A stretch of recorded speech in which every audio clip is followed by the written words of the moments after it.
I did not hit her. It's not true. It's bullshit. I did not hit her. I did not. Oh, hi, Mark. Buckle up, folks. It's the season 1 finale of Hard Knock University, and we're going out with a bang. Episode 10 is dropping harder than a mic at a rap battle, and trust us, you do not want to miss this grand finale. Maybe. Maybe not. Maybe fuck yourself. First up, Speechify is channeling its inner Mr. Beast to narrate our epilogue. Imagine the YouTube king himself giving you the play-by-play of our biggest wins, worst fails, and everything in between. That was the worst thing ever. Like that made me hate life. Like borderline suicidal. I just can't stand like having to just sit there and listen to this dumb stuff. Then we're cracking open The Hard Thing About Hard Things, a book that's basically a survival manual for the leadership jungle. If you've ever had a project go sideways faster than a shopping cart with a busted wheel, this one's for you. Let's keep her. Let's keep her. Everything has to be perfect. I can't let the boys down tonight. That's my specialty. But wait, there's more. My brother Seth Caples is taking the mic to put me in the hot seat, grilling me on the 7 sacred lessons from the School of Hard Knocks. It's part victory lap, part roast session, because, what's family without a little public humiliation? The details of my life are quite inconsequential. Oh, no, please. Let's hear about your childhood. Okay. Come on. Very well. Where do I begin? And we're wrapping it all up with a special shout out to you, our fearless listeners who shared their hashtag Hard Knock lessons. Think of it as group therapy, but way more entertaining. So tune in for an epic finale that'll leave you hungrier for season 2 than a bear fresh out of hibernation. It's the Hard Knock University podcast, where real talk meets real lessons, and we all graduate with honors in the School of Life. Well, what can I say? I graduated. It's over. I did it. I know most of you are saying, hey, any idiot could do that. Well, it was tough for me, so back off! Sorry about that.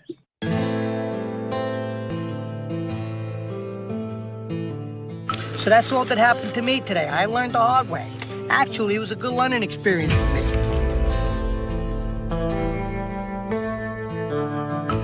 It's called process. You never want to stop learning, because if you do... You die, right? In many ways.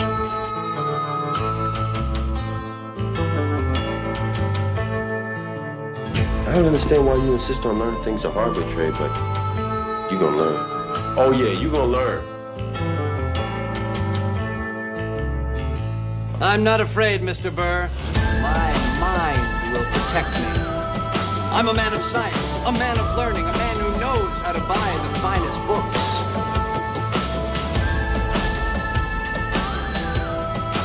You're listening to the Hard Knock University podcast. We're sharing hard lessons learned the hard way. Everyone is welcome here.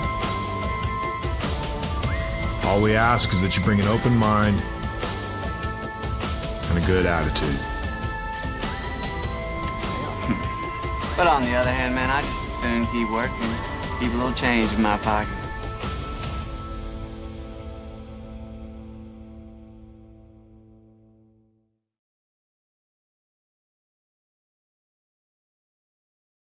Last week, we didn't just plan for disaster, we slow danced with it and learned to dip at the right moments. We tackled Chapter 8, Lesson 7, The Best Plans Will Still Fall Apart, narrated by none other than Gwyneth Paltrow via Speechify. It was like having a wellness guru gently remind you that no amount of green juice can save your sinking ship. Who knew existential dread could sound so... goopy? Warm liquid goo phase complete. Imagine this, your perfect crafted plan, your magnum opus, unraveling faster than a dollar store sweater in a fight with Edward Scissorhands.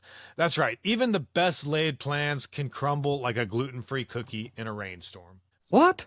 Why would you want that? Our book of the week, Immunity to Change by Robert Keegan, stepped in like a no-nonsense life coach, patiently explaining why we cling to bad habits tighter than a koala to a eucalyptus tree. It reminded us that real growth isn't about control, it's about adaptability. We learned that stubbornly sticking to a sinking plan is about as useful as a chocolate teapot. Instead, resilience, quick pivots, and a little self-awareness are the real goal at the end of the everything's gone to hell rainbow. Time for a brew. Hang on. That's not China. It's chocolate. Oh, useless. So as Gwyneth's soothing voice whispered, the best plans will still fall apart, we couldn't help but laugh, cry, and nod along. It was the perfect lead up to our season 1 finale, where we're taking our final bow and maybe even setting our planners on fire. I don't know. Stay tuned, Hard Knockers. The best one is yet to come, but first, my week.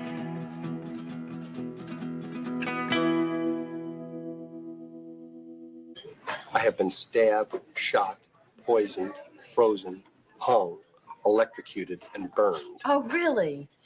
And every morning I wake up without a scratch on me, not a dent in the fender. I am an immortal. My week, where Murphy's Law meets dad jokes. First up, I played Operation, Mercedes Edition, with my brother Seth. We tackled the PCV valve on my wife's Mercedes, a task that turned out to be about as straightforward as solving a Rubik's Cube blindfolded. Two grown men contorting like pretzels, trying to reach bolts that Mercedes engineers clearly placed while cackling maniacally. We finally emerged victorious, covered in grease and questioning our life choices. A Mercedes-Benz is not a luxury. Next, I channeled my inner plumber and decided to replace a water pump in a 90-foot well. Spoiler alert, it went about as smoothly as trying to teach a cat to swim. After a brief 24-hour victory dance where we thought everything had gone smoothly, the pump drained the entire water table faster than anybody could have ever imagined it would have. And talk about a well-laid plan going down the drain. We're just out of water. The water's dry. There's the pump strong. Everything works great. No leaks. We just ran out of water. Speaking of water woes, folks, we're in hotter water than a lobster at a seafood festival. I read this article from the Texas Tribune. They're throwing around words like municipal water shortage by 2030, which is about as comforting as a cactus pillow. Over in Como County, where I live, the Texas water company's playing it hard to get with new subdivision meters. The developers are scrambling like it's musical chairs, but instead of seats, it's water rights. They've put the kibosh on several developments that have been previously approved by TCEQ, saying, the state approved your permits. You can build these subdivisions if you like, but you're not going to get water from us. So these guys are going to have to put together their own little municipal utility districts and find water deeper than previously expected. If you have a milkshake, and I have a milkshake, and I have a straw, there it is. That's a straw, you see. Watching. And my straw reaches across the room and starts to drink your milkshake. I drink your milkshake.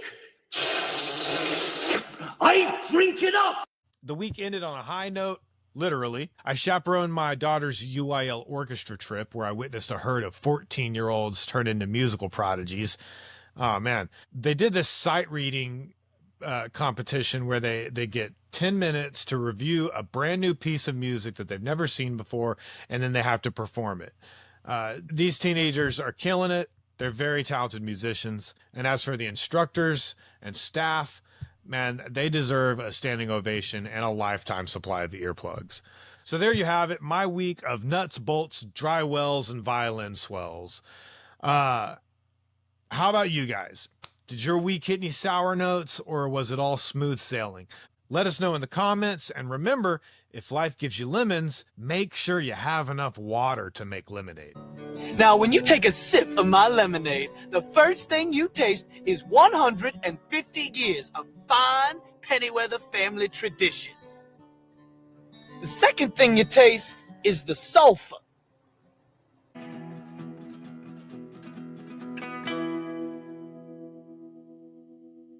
Well, folks, we've reached the end of the line for season 1 of the Hard Knock University podcast. And what better way to cap it off than with the epilogue of the Hard Knock School of Project Management? This isn't just a goodbye, it's a graduation. A moment to gather up the bruises and the badges we've earned along the way. And to give it the send-off it deserves, we're handing the mic off to Speechify to read it in the one and only voice of Mr. Beast. So settle in. Let's let Mr. Beast take us across the finish line with the epilogue. Here we go.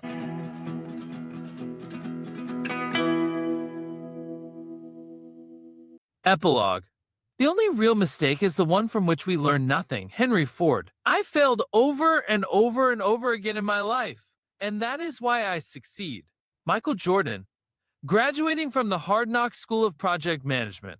As we prepare to walk the graduation stage of the Hard Knock School of Project Management, let's revisit the pivotal lessons that have transformed challenges into opportunities for growth. In Chapter 1, I share a tale of project management chaos, recounting a particularly challenging renovation project I managed at a startup. This project was fraught with red flags from the start, dealing with an elderly homeowner, significant language barriers, a local pastor holding power of attorney who was deeply invested in the outcome. The house itself was in such disrepair that it screamed for demolition rather than renovation. Yet we embarked on an extensive overhaul. In this narrative, we briefly touch on 7 hard lessons I learned the hard way. These lessons illustrate the uncomfortable nature of project management, the rarity of having all the answers, the times you must play the villain, the emphasis on managing people over tasks, the often unnoticed success of project managers, the role as a translator for all involved, and the inevitability of plans falling apart. This project was not just about construction, but about personal growth, resilience, and adaptation in the face of adversity. In Chapter 2, we delve into the notion that discomfort in project management serves as a profound educator. Here, the narrative explores how the unpredictable nature of projects teaches us to be resilient and innovative. When we embrace the unknown, we're not just facing obstacles. We're learning to adapt and grow from them. This chapter uses the experience with Mike Oximel to illustrate this point vividly. The lessons from dealing with Mike highlight how in project management you must prepare for the unexpected. Every challenge Mike presented was a chance to refine my approach. Much like a bulletproof vest absorbs and spreads the impact of a bullet, allowing you to continue forward. The constant pressure to manage his expectations, handle his accusations, and maintain professional integrity was like being in a storm where every gust was a lesson in resilience. By adopting practices like mindful breathing, setting strict boundaries, meticulous documentation, and strategic time management, I learned to cope with the stress and chaos Mike brought into my professional life. Each interaction with him was an opportunity to innovate my management style, to find new ways to communicate, to set expectations, and to protect my mental well-being.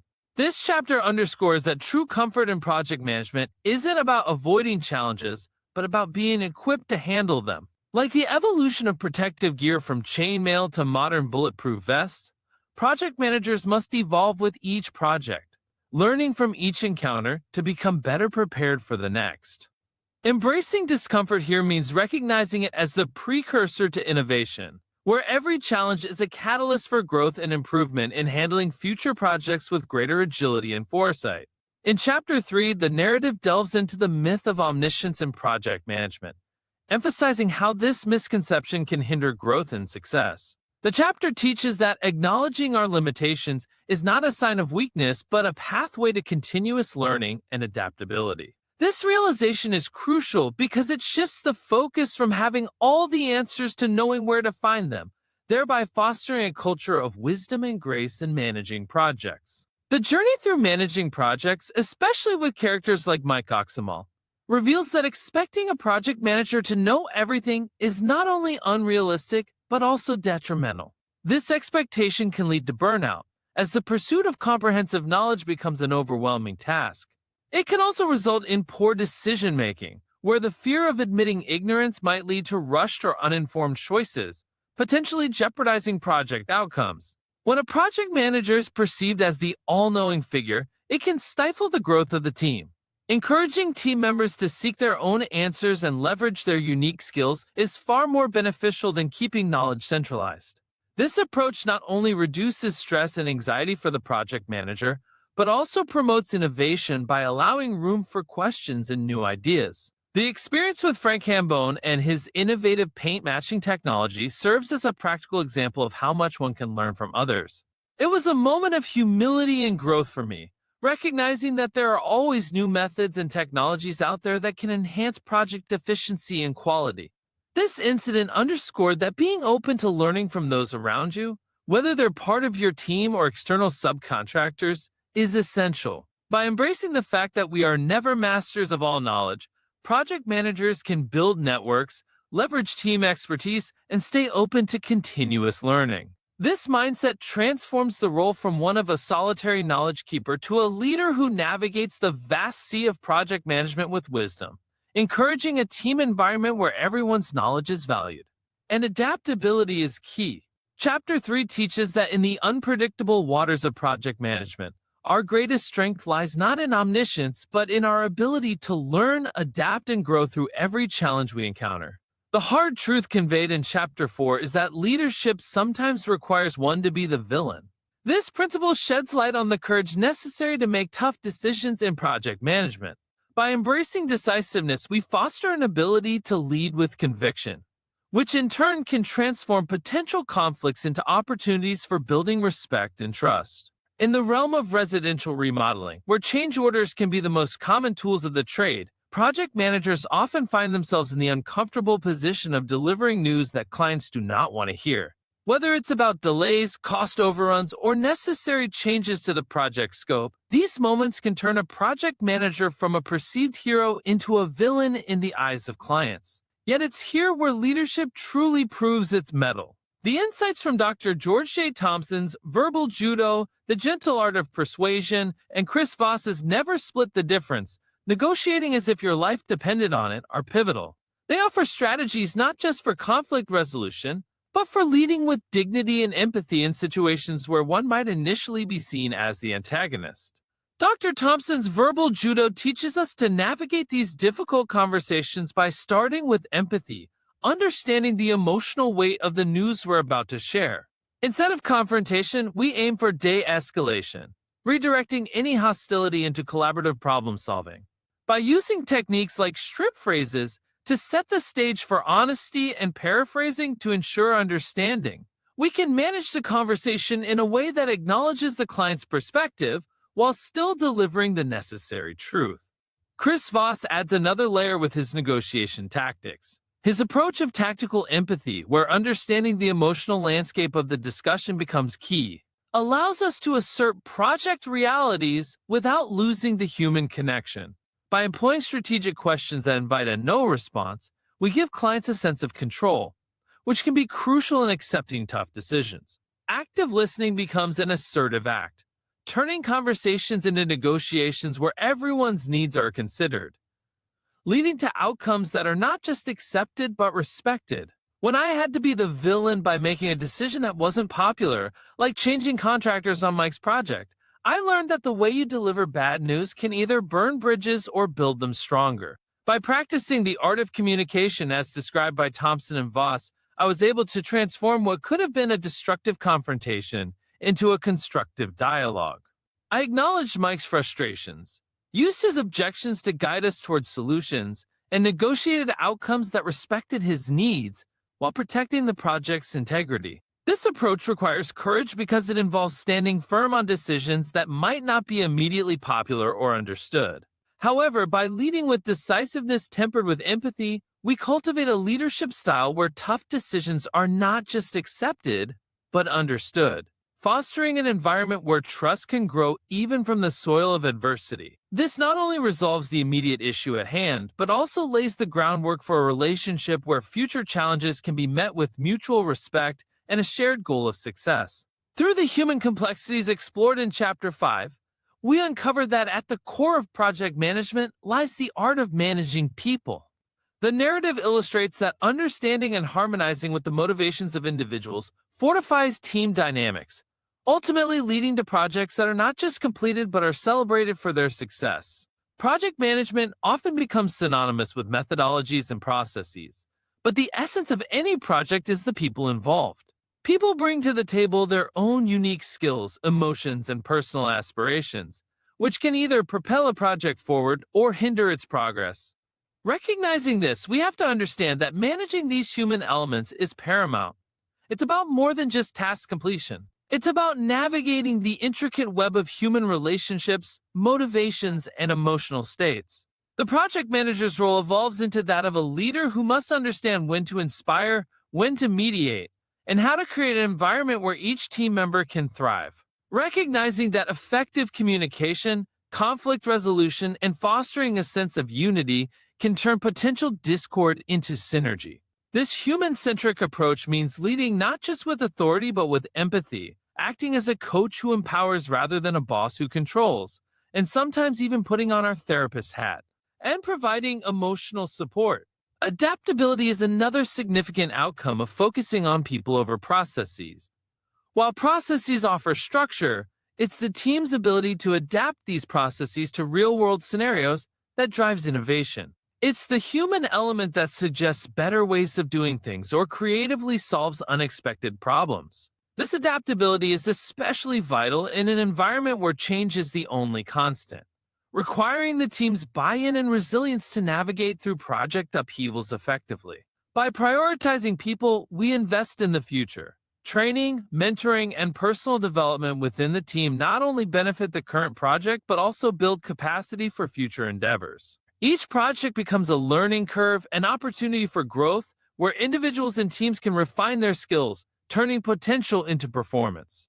While processes provide the backbone for project management, it's the human element that pumps life and vitality into the project. Managing people effectively means spending time understanding their needs, aligning their goals with project objectives, and creating a collaborative atmosphere. This chapter teaches us that in the story of project success, people are not merely characters. They are the protagonists whose journey towards a common goal shapes the story of success. The silent victories detailed in Chapter 6 serve as a poignant reminder that recognition in project management often doesn't come with fanfare or public acclaim.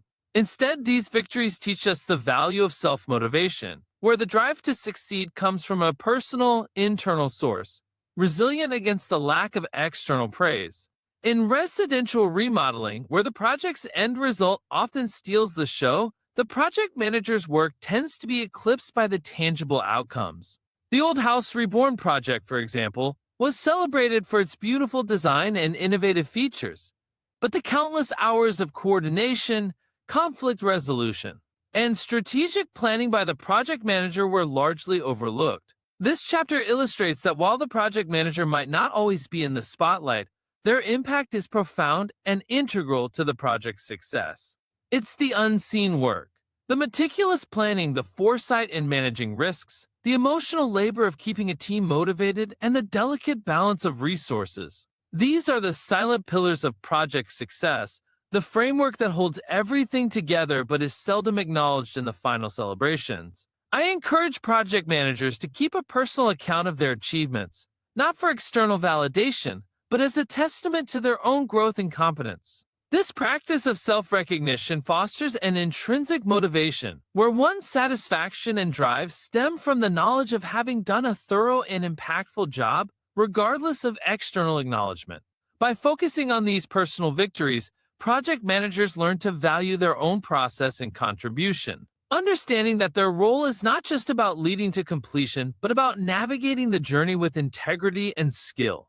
This self-motivation is crucial in an industry where one's efforts might go unnoticed, yet are essential. It teaches resilience, encourages continuous learning, and ultimately leads to a deeper professional fulfillment. The chapter underscores that while the world may celebrate the canvas, the artist knows the true value of their brushstrokes, finding motivation in the quiet acknowledgement of their own contributions.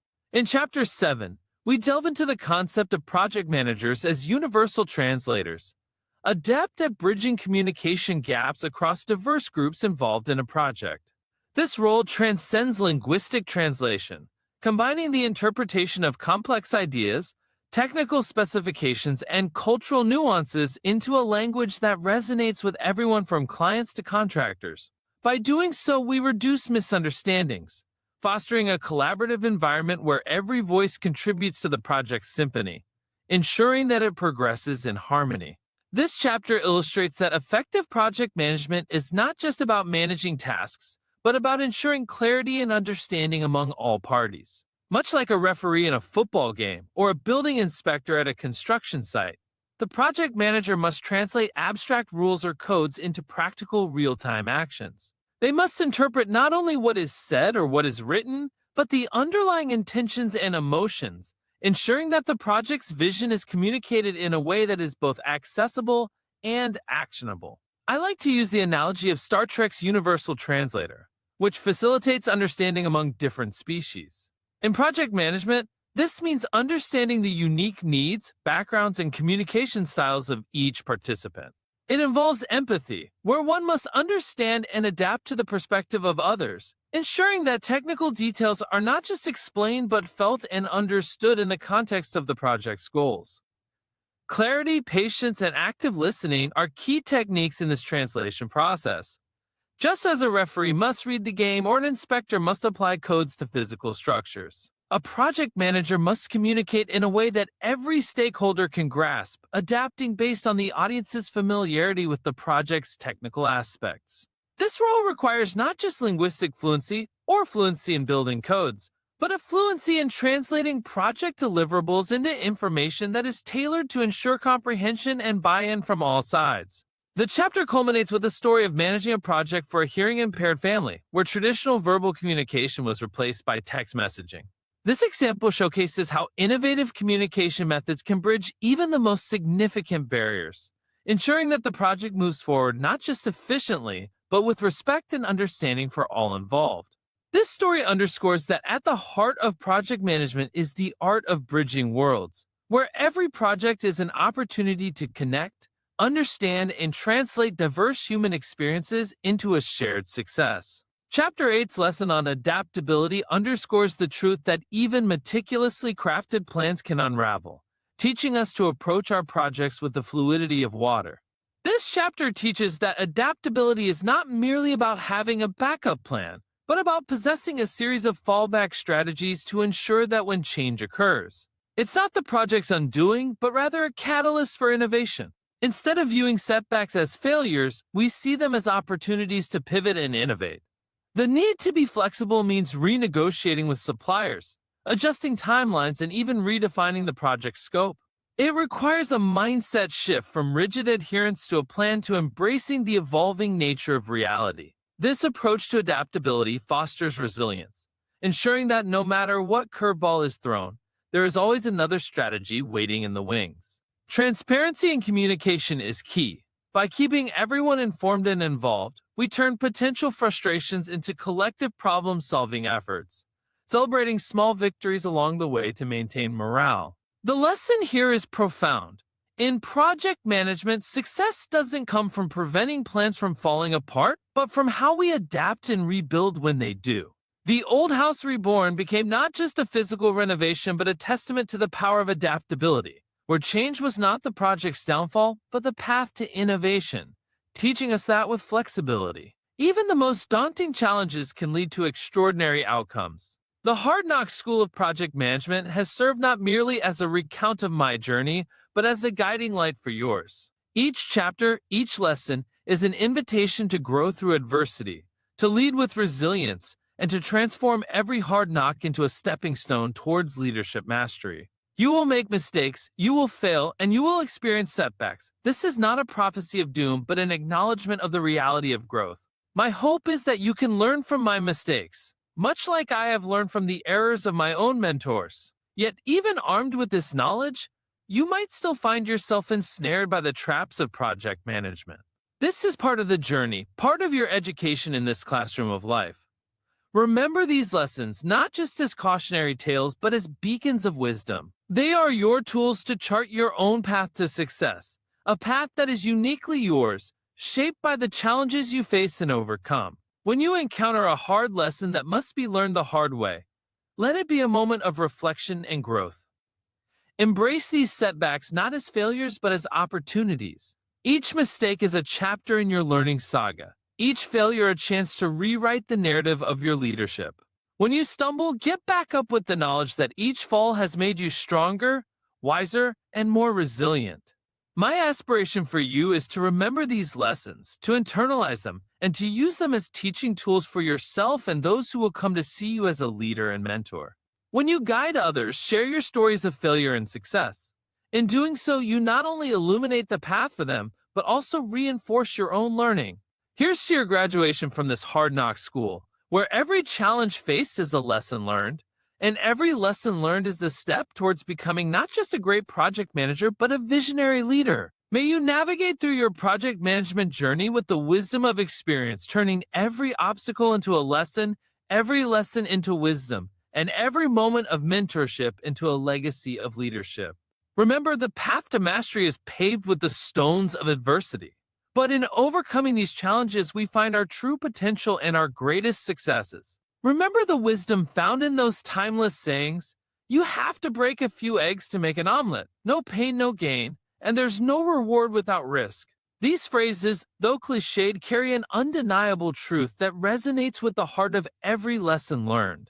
Remember, some of the most profound lessons in life and in project management are those learned through the trials we endure, the errors we commit, and the challenges we overcome. So I encourage you to absorb the wisdom from the mistakes I've shared, but do not let fear of failure hold you back. Go forth and break some eggs. Embrace the pain that comes with growth. It is through these experiences that we truly evolve. Each mistake you make, each risk you take, adds a unique chapter to your story, a narrative of resilience and learning. Share these stories boldly with those who will follow in your footsteps.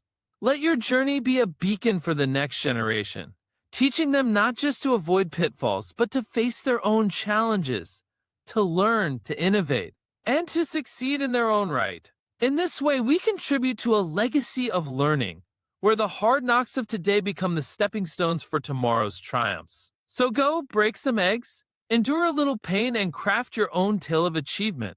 Inspire, teach, and lead by example. In doing so, you help build a world where every mistake is an opportunity, every challenge an adventure, and every story a lesson in courage.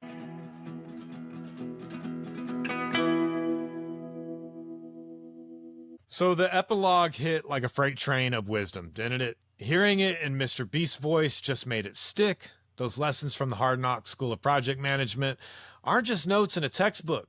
They're battle scars turned into blueprints. We revisited that nightmare renovation from Chapter 1. The language barriers, the crumbling walls, and the pastor with the clipboard, only to see how it forged 7 truths about managing chaos and people. Then there was Mike Oxmall, the human tornado who taught us to surf the storm, and Frank Cambone's paint-matching wizardry, reminding us we don't have to know it all, just where to look.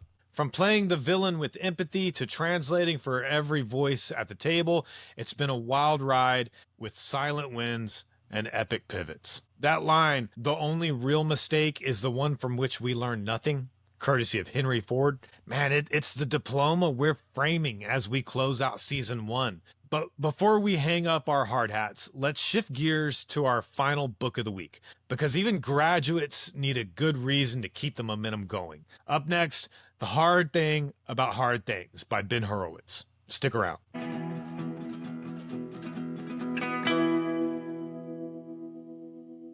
Count of Monte Cristo. That's Cristo, you dumb shit. By Alexandre Dumas. All right, it's time for our Book of the Week segment, and oh boy, do we have a doozy for you. We're diving into The Hard Thing About Hard Things by Ben Horowitz, a brutally honest guide to the treacherous waters of entrepreneurship and leadership.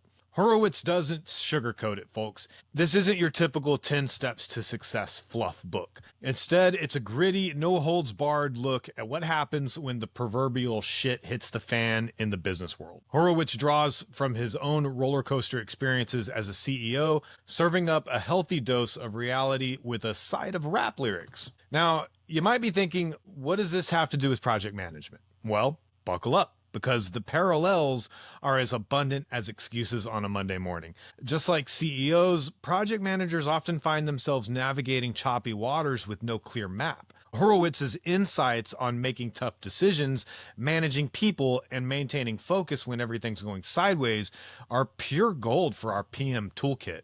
One of the key takeaways that'll resonate with our hard knock crowd is Horowitz's mantra: if you're going to eat shit, don't nibble. In project management terms, this translates to tackling big problems head on rather than dancing around them. It's about having the courage to make those hard calls, even when they're about as appealing as a root canal without anesthesia.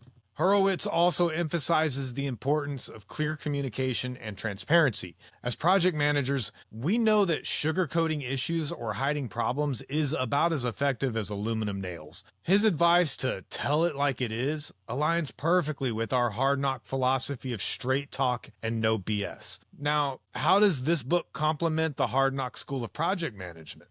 Well, while my book gives you the brass tacks of project management, Horowitz's work adds a layer of high-level strategic thinking and leadership insight. It's like pairing an old-fashioned with a ribeye steak. They enhance each other beautifully. Mwah. Horowitz's focus on the psychological aspects of leadership, like managing your own emotions and mindset during tough times, adds depth to our practical PM strategies. His emphasis on building a strong company culture also complements our focus on team dynamics and motivation. In essence, the hard thing about hard things is like the grizzled mentor to our hard knock school of project management. It doesn't just tell you what to do, it prepares you mentally for the inevitable challenges that you're going to face. It's a reminder that in both business and project management, success isn't just about following a playbook. It's about having the guts and the resilience to keep pushing forward when the playbook goes up in flames. So, hard knockers, if you want to level up your PM game and get a taste of the CEO perspective, give this book a read. Just remember, like any true hard knock lesson, it might leave you with a few bruises, but you'll be tougher in the end for it. All right, hard knockers, buckle up because we're about to shift gears faster than a Formula One pit crew. Coming up next, we're keeping it in the family as my brother Seth Caples takes over the mic. He's about to grill me harder than a Texas barbecue on everything from our book to the podcast and what the future holds. It's like a family reunion meets an interrogation. So grab your popcorn, get ready for some brotherly banter and behind-the-scenes revelations.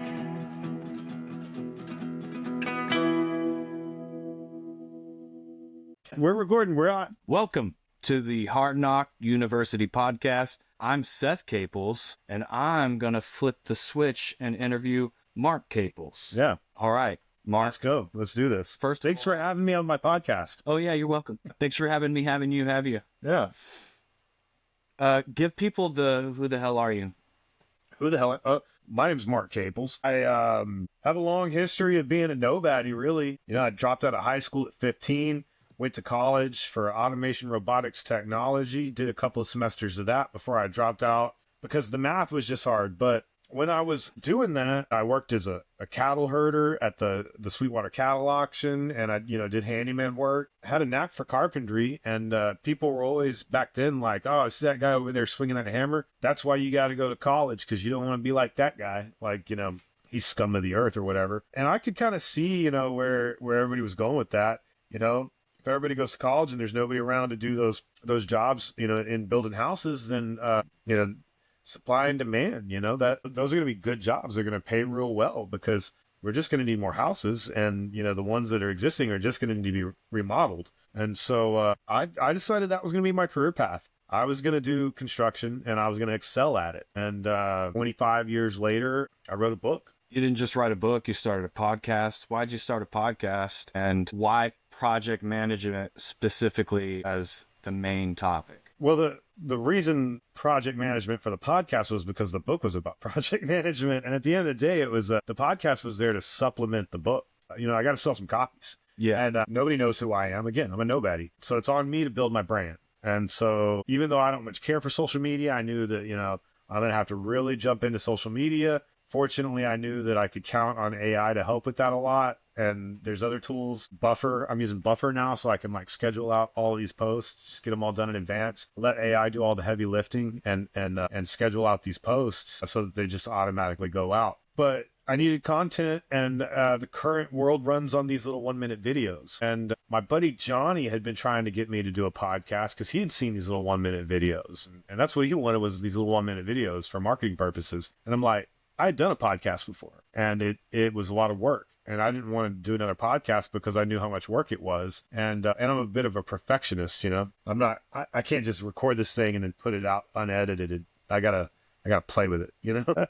Anyway, that's why a podcast. That's to make a short story longer than it has to be. That's why I do a podcast. Right. So why specifically project management and leadership? Because that's what the book is about. Why is the book about that? The goal wasn't to just be a carpenter for the rest of my life, right? I don't want to swing hammers for the rest of my life, and I'm not anymore. You know, now I am a project manager and have been for a long time now, over a decade. But I also don't want to be a project manager forever. You know, I was fortunate enough that all throughout my entire career, I've had a lot of mentors, and it's time for me to move on to that mentor role. Now, I read a lot of books. In fact, this year I'm reading a book a week. They're not all fiction. I mean, they're not all nonfiction. I love fiction books, but I've read a lot of nonfiction too. You know, you got to have a healthy mix. And, you know, with the podcast and doing a book of the week, I'm reading a lot more nonfiction. But we're getting ahead of ourselves. The book was about project management because that's what I know. And I'm not going to write a book about how to build a house. So nobody's going to read that. Nobody gives a shit. And that's not how you learn about building a house anyway. You got to learn by going out there and building a house with people that know what they're doing and learn from skilled craftsmen.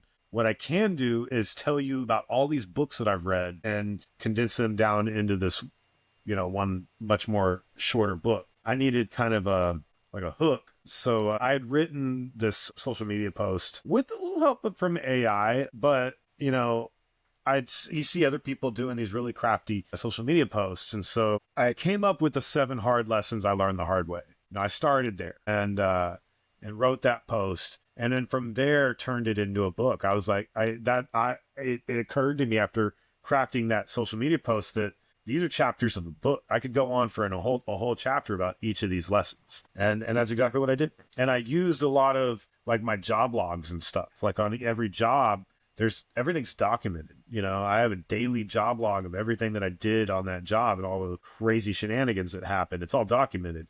So it was easy to just go back into my job notes and go, oh yeah, that guy. and, you know, write down what happened. Keeping all that documentation is something you write about in your book. It turns you into a good manager and leader whenever you can have that paper trail. Yeah, 100%. So when you were starting the podcast and or writing the book, what were some of the apprehensions you had, some of the fears you had in doing so? And what were some of the actual shenanigans that really did happen? So, yeah, I had already said, you know, I'd had a podcast before about cigar box guitars with Todd Roth. We did like 12 episodes and realized it was a lot of work. And back then we didn't have all the tools that we have today to make it a little easier. And especially with the editing part of it, but I knew it was going to be a lot of work. And I'm a busy dude, man. And I'm a calendar bitch. If it's on a calendar, it doesn't get done. And that is one of the things I'm running into where like, if I'm just like on my free time, I'll work on the podcast. I don't get free time and the podcast doesn't get worked on. It has to be on the calendar that, you know, at this day during this time, I'm going to work on the podcast. And of course, you know, there's scheduling the people, the guests. I'm really kind of at their mercy. What is their availability? You know, I'd like to get to the point where I can schedule them out so far in advance that, you know, I can do it during my ideal hours. But then you run into the problem of like, how do you stay relevant? You know, if like the My Week thing, do I just do that segment separate just before I release the podcast that week, even though I've recorded the interview a month in advance? You know, I don't know. It's a lot of moving pieces and a lot to think about. And it's a project to manage all in its own. Yeah. And I've kind of compartmentalized each season into their own projects. So season 1 was just there to supplement the book. And so that the project is build this marketing campaign, which is the podcast, to market the book, you know, and they're trackable KPIs. You know, you can look at how well the videos are doing, how well book sales are doing. What's KPI mean? A key production indicator. That's how you track the success of the project. Rock and roll, man. You mentioned mentors earlier. talk about some of your mentors and how they've shaped you into the leader who can then teach other people how to be a great manager and a leader. Yeah. So early on, there was a guy named Don Snyder who taught me how to frame houses. And I had some other framing companies I'd worked for, but me and him got close and became friends. He was about 15 years older than me and knew a lot about framing houses and wasn't afraid to teach. He had the heart of a teacher, and I was hungry to learn. So we got along well. I absorbed everything that he threw at me and learned a lot. He died pretty young after I had left working with him. Then Don Belchick, we partnered up early on in the Brothers Remodel and Design days, and he helped me with sales. And he was a bit of a mentor on the sales side of it. And then I took the job at the prop tech company in 2020, and Ray Santabanez, who's my direct report, he's my boss right above me at Curbio. And he's been a really good mentor in that he understands corporate politics in, American startups better than I did when I came on. And he's really helped me navigate that. And without that, I would not have been successful at the job, not because I'm bad at my job, but because I didn't understand corporate politics, which is, you could write a whole book about that all on its own. And I don't want to get too far into that because I still work for that company. Read you loud and clear on that one. Okay, so let's begin to turn the tables. We're gonna move it this way. Which direction? Where's the camera gonna go? I want to know how your own book applies to you. How can you improve? Rate your own skills in terms of leadership and management. Rate my own skills in leadership and management. And the best today that I've ever been. I'm at my height, and I've got a lot of learning and improving left to do. So it only goes up from here. I learned these 7 hard lessons the hard way, and the important thing is that I learn from them. And I take everything that I put on these pages and applied them to what I'm doing and seeing great progress. And that's, why I put it in paper and put it out there for the rest of the world. I wasn't always good, man. I had made a lot of mistakes, and I've tried the Dr. Evil, being asshole and failure is not acceptable, approach to leadership. And I've learned that doesn't work. I've had number 2 turn on me, and learn the hard lessons the hard way. What was the question? Rate my own leadership. Well, where do you have room to improve? I mean, you definitely learned all of the lessons that you're talking about in the book, but where's there room for improvement, even still? Command presence. When I'm in a room with a bunch of people, do they look at me like, hey, this guy's a leader? I don't think so. I think that they just look at me like I'm just another project manager, which is true. They're not wrong. And so I strive to help educate and point people in the right direction when they have questions, at the risk of coming off as a smart ass or a know-it-all. So you have to balance those kinds of things. And it's the balance where I'm constantly trying to seek improvement, balancing coming off as a know-it-all or being helpful. Am I being helpful? Or am I being an asshole? Yeah. I think, man, as long as you're being helpful and it's coming from a place of love, where can you go wrong? I sure hope so, man. Well, let's get into some juicy stuff. Okay. What's the most bananas thing that's happened out on the field? Is the hot, warm goo phase commencing? What's the craziest thing that's happened out there? And don't say me cutting my leg off. Oh, yeah. I think I know the answer to this, but I don't know if you're willing to talk about craziest thing for the public. The craziest thing that's ever happened in the field. Found a dildo in a closet once. That was fun. Not what I was thinking. I guess I have to elaborate on that story. Man, she's still active, bro. Are you going to go there? She doesn't watch this. And I hope somebody does put the pieces together and point it out. So we had Brothers Remodel and Design. Seth was still my business partner. And we were doing a closet makeover for this very wealthy couple in Midland that had a couple franchises. They were active in the business community in Midland, Texas at the time. I don't know what has become of them. They're still going. I'm sure, yeah. Anyway, so they cleared everything out of this closet. We get in there and we get to work, and we're knocking out the old shelves, trying to, get it down to bare sheetrock. And on top of one of the shelves, there's one thing that they forget: this big ass dildo with like an extra little dildo underneath it, like it was a dick with a dick. And dong squared. it was about lunchtime, so we're like, all right, guys, let's go take a lunch break. So I go in there and tell this guy, hey, we're gonna go eat lunch, and you left one thing on the top shelf in there that you might want to grab before we get back. And he's like, all right, cool, thanks. It was really quite suave how you handled that situation. Yeah. And we got back from lunch, and he's just kind of like all grins, doesn't say anything, but he's all grins. We get to work, and about 5 o'clock or so, his wife, as we're getting ready to roll up, here comes his wife home from work for the day, and she's like won't even make eye contact, has nothing to say. You could tell that he had given her shit about it, and she was embarrassed. That was pretty wild. Not the wildest thing I thought you were going to say. I don't even know if you remember. It's I don't know if we can talk about it publicly, but I know you can edit it out, so I'm going to say it anyway. Okay. Pre-Brothers Remodel and Design, we did some work for a Hispanic woman, and you had told me that she and So we'll have to cut the name of the company out for sure. The owner of this company maybe had some JFK, and she told me that he had come on to her, and right. And I went back and was like, hey, dude, this woman is out there telling me that you came on to her, and he's like, well, that ain't what happened at all. Apparently, she came on to him. Like, he came over for a scheduled walkthrough to walk through and look at the progress on the project, and she like answered in lingerie and like was trying to seduce him, and he was like, nope, crazy, got the fuck out of there.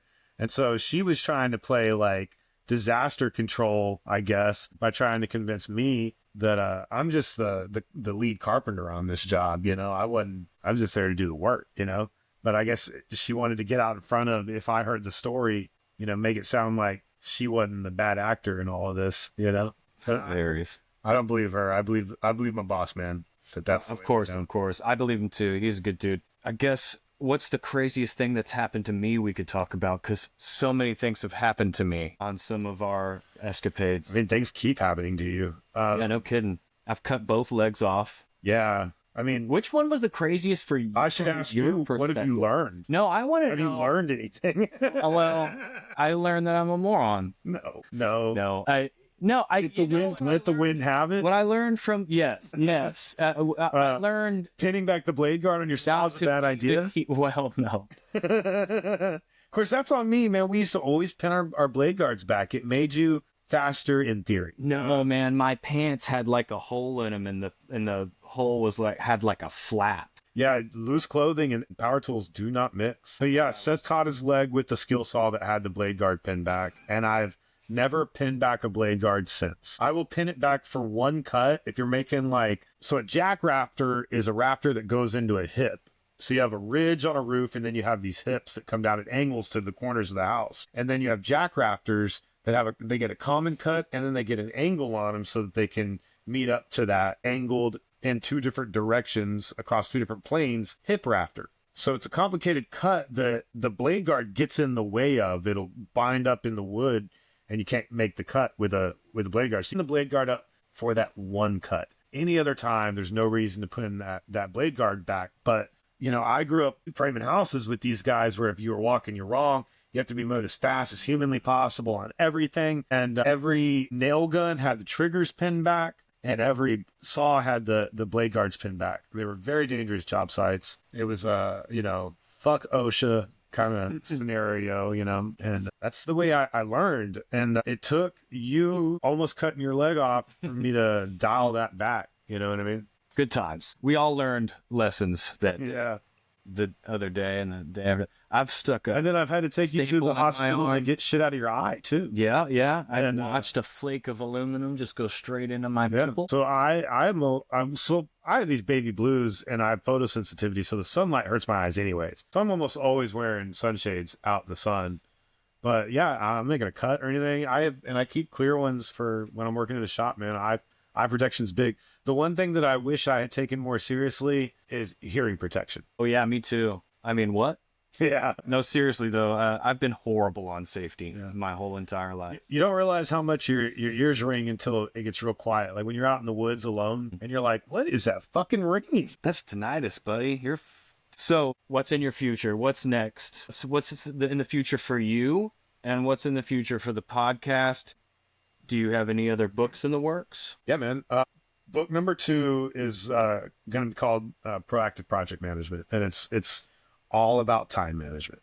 The reason that I can manage so many jobs at once is because I'm good at time management. And so the next book will be all about time management and applying that to project management. And I think that it'll be another 180 pages all on its own. That's why there's really very little about project management in the Hard Knock School of Project Management, because I knew that I could just go on and on and on about time management, you know, and I intend that'll be the next book. At some point I want to write a book about fathership, but 4 more years and Abby goes off to college, hopefully. And if she doesn't go to college, fine, you know, I don't want to put that pressure on her, but she is going to a high school next year where if she takes one of like 5 of these educational pathways, she will graduate as a senior from high school at 18 with an associate's degree. So if she quit right there, she'd be ahead of me. Right. Ahead of the game. Yeah. But she intends on going to college, and I intend on paying for that. I want to write a book about fatherhood from the point of view of somebody who never had a father, because you know we had a stepdad, and he was a piece of shit, and he was like negative father, like mathematical scale, positive father, negative father. He was a negative father. It was, you know, here's a great example of what not to do when you go out and have your own kids. Yeah. And we didn't have grandparents. Our grandfather on my mother's side died when we were very young. We never got to know him. And then our father divorced our mom when we were very young, and then found himself serving a very long prison. So we have daddy issues. Yeah. So we didn't have dads. We didn't have grandparents. We had a grandmother and a mom. So all of the like fatherhood books, again, I read a lot, and I read lots of fatherhood books. And there's always this theme where they're like, what's you know, think back to how my dad, you know, did it, and I just apply that. And it's like, go fuck yourself with that advice. That's horrible advice, you know? So I want to write a book from like that fatherless father point of view. Yeah, that's like has to be your calling, because good Lord have mercy. So season 2. Season 2 is going to be fun, man. Podcast. So season 1, the whole point was just to supplement the book, the Hard Knock School of Project Management, 7 hard lessons I learned the hard way. Season 2, it's like, dude, I was like, I got to do something different, and it's got to be entertaining so people actually watch. I can't just talk at the camera about project management every week. Nobody's going to listen to that. So we're going to do reaction videos to different supervillains. And we've talked about this. I've already kind of spilled the beans on this. Everybody who's been paying any attention already knows. But yeah, we're going to do, you know, different supervillains. We might segue kind of into like the Wolf of Wall Street, and that they're not necessarily supervillains, but you know, at the end of the day, they you know, had a goal to go out and rip a bunch of people off with penny stocks. We talk about how they approach that and what went well and what went wrong, you know? So yeah, breaking down the project management and leadership styles in different movies is a big one. And then supplementing that with interviews. I met a lot of people at the International Builders Show. And I know a lot of people that, you know, I wasn't able to fit into season 1 for one reason or another that have interesting stuff to say. And, you know, I'm really enjoying doing the music stuff where we get into like the, you know, the business side of music. I don't think there is enough of that kind of content out there. There's lots of music production and like, you know, this is how you use Pro Tools kind of stuff, but not so much like this is how you run your band like it's a company so that you can actually make a profit. You know what I mean? I'm glad you mentioned music. A lot of season 1 has topics around music. Why? What's your background with music? I already know. Yeah. Tell the people. So yeah, I'm a songwriter. We grew up in a picking and grinning family. You know, they say it takes a village to raise a child, but it also takes a village to raise a musician. And so we had this kind of, you know, village background in picker circles where, you know, we were constantly around people playing instruments with other people. And so I've been a guitar player for a long time, and I've dabbled in, you know, I'm a writer. I wrote a book. I write songs. I write poetry. I might do a poetry book with stuff that like I write that I can't figure out how to turn into like a hook that's good for lyrics. Some of it just is better off living as poetry than being a, you know, a lyric. But I've kind of given I don't see myself as like a famous musician. I'm not good enough at either singing or guitar to be a successful musician. I do think that I write a good song. I could attest to that. And so I aspire to one day sell a song to, somebody like Garth Brooks has never written his own song. Every single Garth Brooks album, he's not a songwriter on any of them. Somebody else wrote every single one of them songs. It's probably not true. There's probably at least one out there that he wrote. But there's people behind the scenes actually writing the songs. Taylor Swift writes very few of her songs. She has a songwriting credit on every single one of them because she sits down with the songwriter and twists it and puts it in her voice. But at the end of the day, somebody else wrote that song.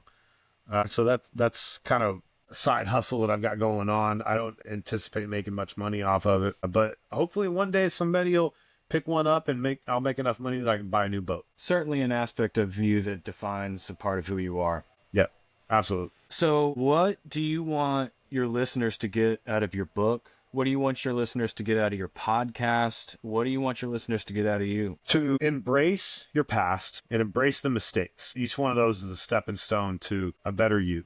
Again, I'm the best that I've ever been, and it's because I've gone out and I've bumped into walls and I've made mistakes and I've owned every single one of them and gone out and done what it takes to learn the lessons and apply them. And now I'm here to teach those lessons to you guys. I want y'all to learn from my mistakes, and I want you to make some whole new ones that I haven't had the opportunity to make. And then I want you to turn around and tell me about them.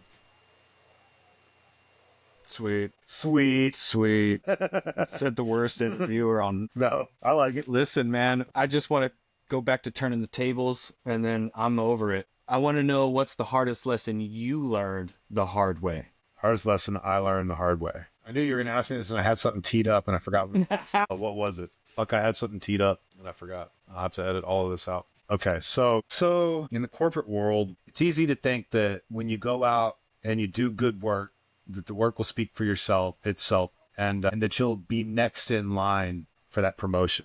That's what I thought, and it's just not true. You're never next in line. I applied for an RD position. Basically, my boss is at the PropTech startup is a regional director of project management, and I applied for that job after a couple of years as project manager, where I was doing very well. I was one of the top project managers of the company, and I was told that I didn't get it because I lacked experience managing people, which told me that person doing the hiring for that position didn't understand exactly what it is I do on a daily basis, because that's all I do is manage people and, a little bit of task management. He sees it as task management. And at the end of the day, it's a lot of people management. And I learned that I'm not next in line.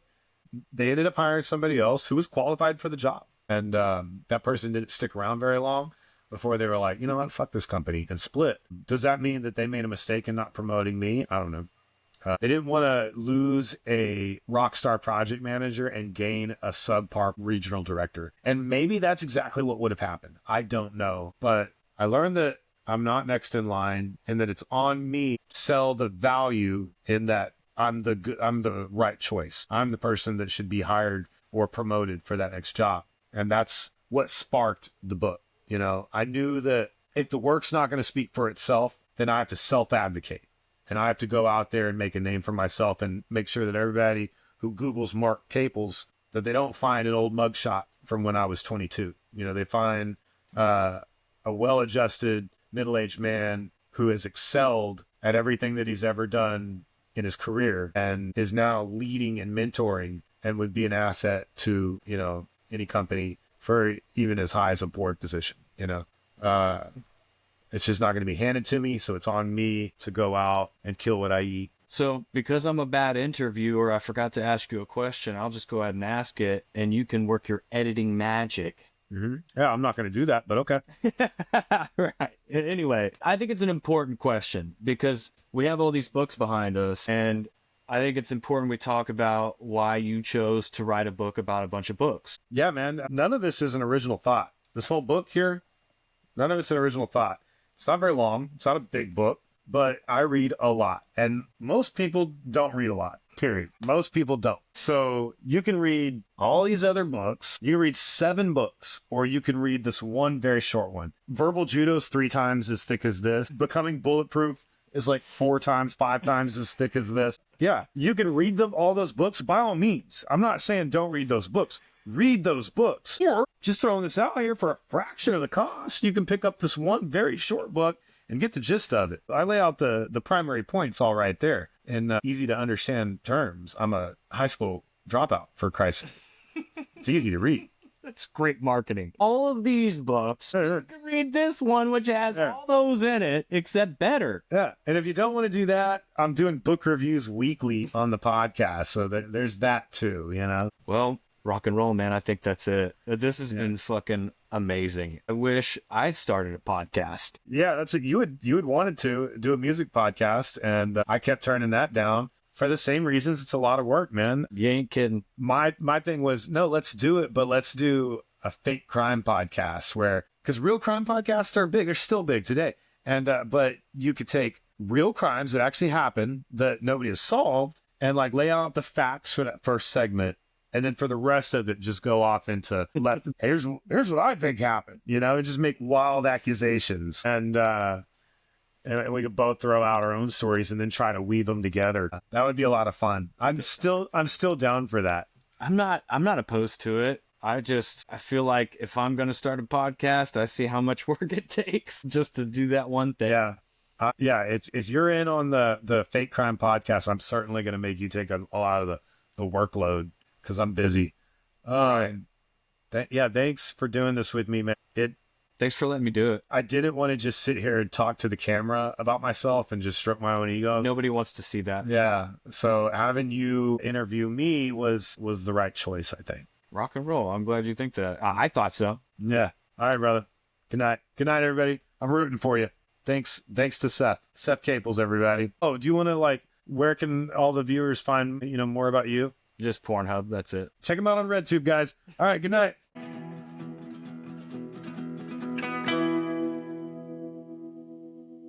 All right, Hard Knockers, it's time for our favorite segment, listener feedback. You've been hitting us with some serious hashtag Hard Knock lessons on social media, and let me tell you, these stories are hotter than a Texas sidewalk in August. Keep them coming, folks, because your hard-earned wisdom might just save a fellow project manager from a world of hurt.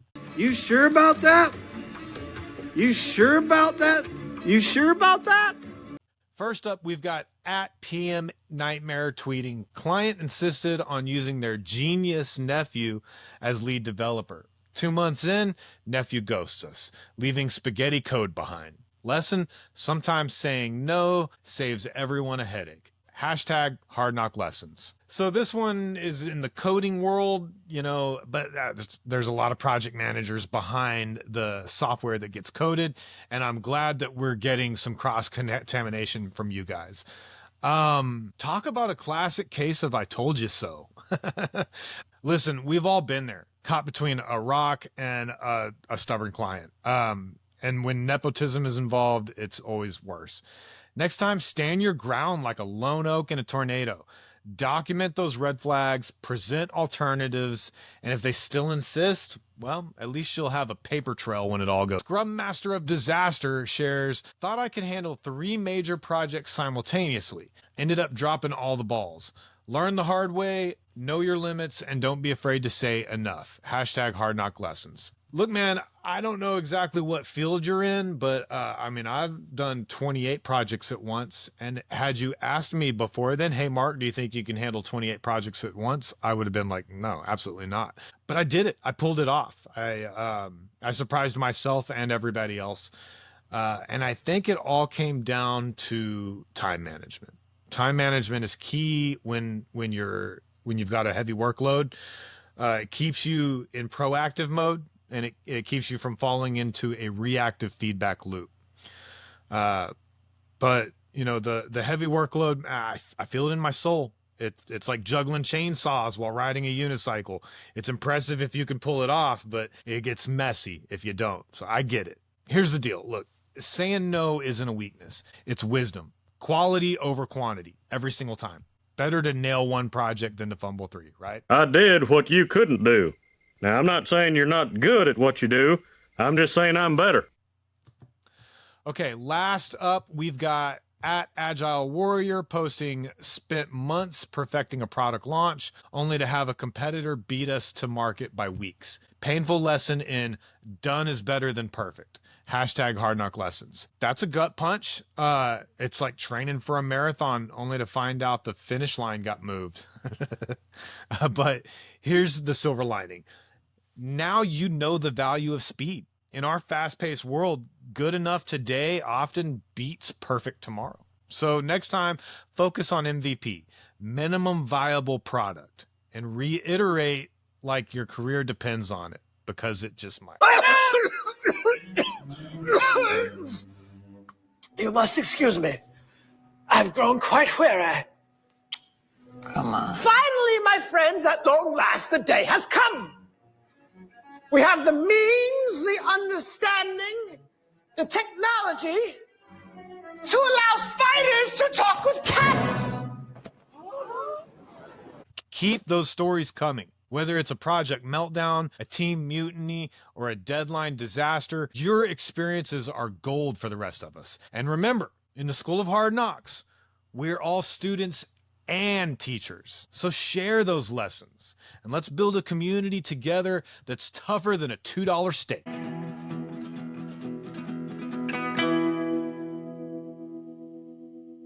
All right, Hard Knockers, I'm trying to make that a thing. What? Why would you want that? Let me know how you feel about Hard Knockers, if you want to be called that or not. Hit me up in the comments. Tell me how you feel about being called Hard Knockers. Okay, back to the script. All right, Hard Knockers, that's a wrap on our season 1 finale of the Hard Knock University podcast. And what a journey it's been. Diving deep into the trenches of project management with The Hard Thing About Hard Things by Ben Horowitz, we explored the gritty realities of leadership, dissecting the art of making tough calls, and learned that sometimes you've got to eat that proverbial shit sandwich to get things done. We had my brother, Seth Caples, turn the tables on me, grilling me about all 7 hard lessons from the Hard Knock School of Project Management. It was like a family reunion meets an interrogation. But hey, that's how we roll here at the Hard Knock University. Now I've got some news for you. We're taking a short breather, a couple of weeks off while we gear up for season 2. And let me tell you, it's gonna be villainous. That's right. We're diving into the dark side, exploring the project management and leadership skills of various supervillains from your favorite movies. Who knew bad guys could teach us so much about getting things done? Before I leave you to ponder the management styles of Thanos and Lex Luthor, let me share some final thoughts that tie into the epilogue of the Hard Knock School of Project Management. In this world of project management, remember this: every setback is a setup for a comeback. You're not just managing tasks, you're orchestrating chaos into harmony. When plans crumble like a sandcastle in high tide, it's your cue to shine. It's in these moments of crisis that true leaders are forged. Don't shy away from the hard knocks. Embrace them. They're not just bruises. They're badges of honor in this school of life. Each challenge you face, each crisis you navigate, is molding you into a more resilient, more adaptable, and ultimately more successful project manager. So as we close this chapter and gear up for the next, remember, in the face of adversity, stand tall. When plans fall apart, piece them back together with creativity and grit. When all seems lost, channel your inner supervillain, the organized, goal-oriented kind. Turn that setback into a world-dominating, project-saving triumph. Until we meet again for season 2, keep learning, keep growing, and keep turning those hard knocks into stepping stones. And hey, if you want to dive deeper into these lessons, grab a copy of the Hard Knock School of Project Management at leadershipknocks.com. Trust me, it's the perfect companion for your journey through the chaotic universe of project management. Stay scrappy, Hard Knockers. I'll see you on the dark side in season 2.